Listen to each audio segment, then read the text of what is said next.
जिस तरह की खलबली अलग अलग देशों के बीच में बनी हुई है, ऐसा नहीं है कि सिर्फ दो देश आपस में आमने सामने आते हैं, फिर प्रॉक्सी देश भी तो इसमें शामिल हो जाते हैं। ये आपने जो विनोद जी से सवाल पूछा कि ये क्यों हो रहा है, इजराइल इस तरीके से फिर से क्यों एक्टिव हो गया, वही सवाल आपने दूसरे शब्दों में मुझे भी वही सवाल पूछा है। देखिए, पहला जो फेज का सीज फायर हुआ उसमें ये तय हुआ था कि इंस्टॉलमेंट्स में बंधकों को वो रिहा करेंगे और इजराइल भी रिहा करेगा। वो प्रक्रिया चल रही थी। हाँ। मीनवाइल ट्रंप का एक प्रपोजल आया कि गाजा को डीपॉपुलेट कर दिया जाए और उसको रिकंस्ट्रक्शन किया जाए। उसका अरब कंट्रीज ने सभी ने विरोध किया। तो डोनाल्ड ट्रंप के एडवाइजर्स ने कहा कि आप कोई अल्टरनेटिव प्रपोजल दो। तो अरब समिट हुआ इजिप्ट में, उन्होंने एक अल्टरनेटिव प्रपोजल दिया जो समवाट वर्केबल सा लग रहा था। तो इजराइल नहीं चाहता था कि जो अरब समिट में प्रपोजल आया है उसमें $53 बिलियन पे से रिकंस्ट्रक्शन करना था over a period of 5 years 2030 तक। तो इजराइल उसको डिफीट करना चाहता था। मीनवाइल जो फर्स्ट फेज का सीज फायर था वो 1 मार्च को खत्म हो रहा था। अब वो खत्म हुआ तो दो ऑप्शन थे। एक तो जब तक सब बंदी रिहा हो तब तक उसका एक्सटेंशन कर दिया जाए, उसको आगे बढ़ा दिया जाए। दूसरा ऑप्शन था उसको भी चलने दें और सेकंड फेज का प्रक्रिया शुरू की जाए नेगोशिएशन की। इजराइल ये दोनों ही नहीं चाहता था, क्योंकि इजराइल का ये कहना था कि पहले बंदी रिहा नहीं हुई है, जब तक बंदी रिहा नहीं होंगे सेकंड फेज का बातचीत नहीं चलेगी। तो ऐसी स्थिति में बातचीत नहीं चली और नहीं चली तो अब ये इजराइल ये चाहता था कि अरब कंट्रीज का अरब समिट का प्रपोजल एक्सेप्ट हो जाता है तो हमास कभी खत्म नहीं होगा। इजराइल का डिटर्मिनेशन यह है कि हमास को पूरी तरह से खत्म करना है।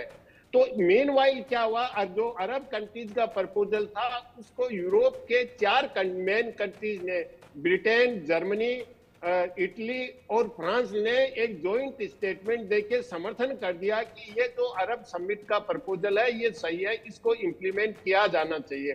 इजराइल और अमेरिका दोनों नहीं चाहते थे कि अरब समिट का प्रपोजल एक्सेप्ट किया जाए।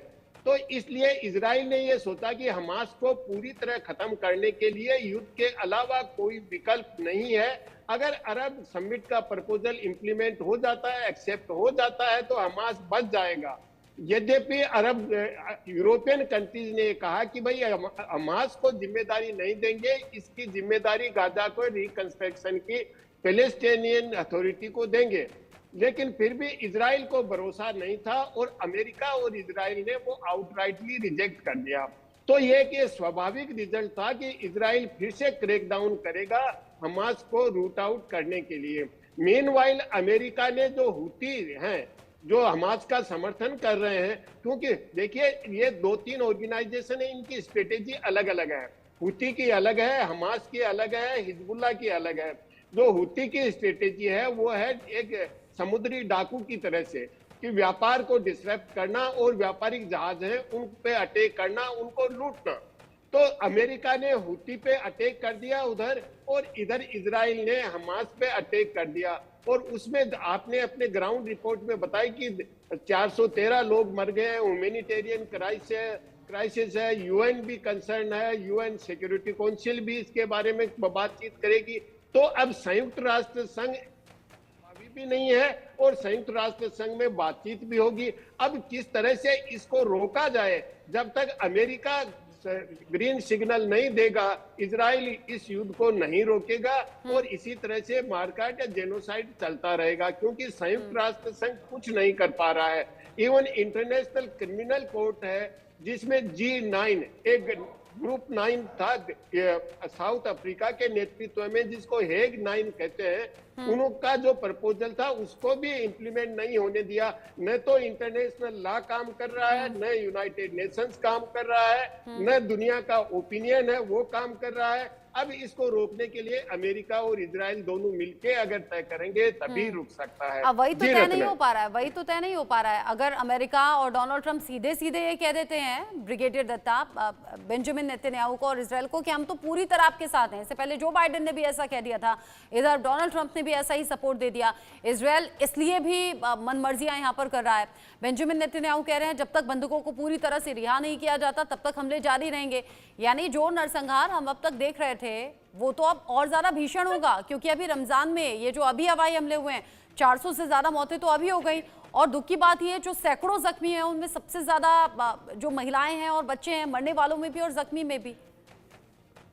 हाँ बिल्कुल, देखिए इजराइल और अमेरिका की एक टैसिट अंडरस्टैंडिंग है और अमेरिका इजराइल को बिल्कुल मतलब नाखुश नहीं कर सकता। उसके कई कारण हैं।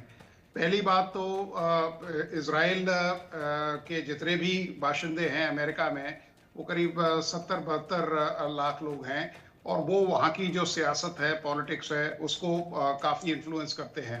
बड़े जहनी लोग हैं, धनाढ़ लोग हैं और इकोनॉमी को काफ़ी इन्फ्लुएंस करते हैं। तो अमेरिका नहीं चाहेगा कि भाई इजराइल को किसी भी तरह से, क्योंकि इनमें एक तरह की ऐसी नेशनलिज्म की भावना है।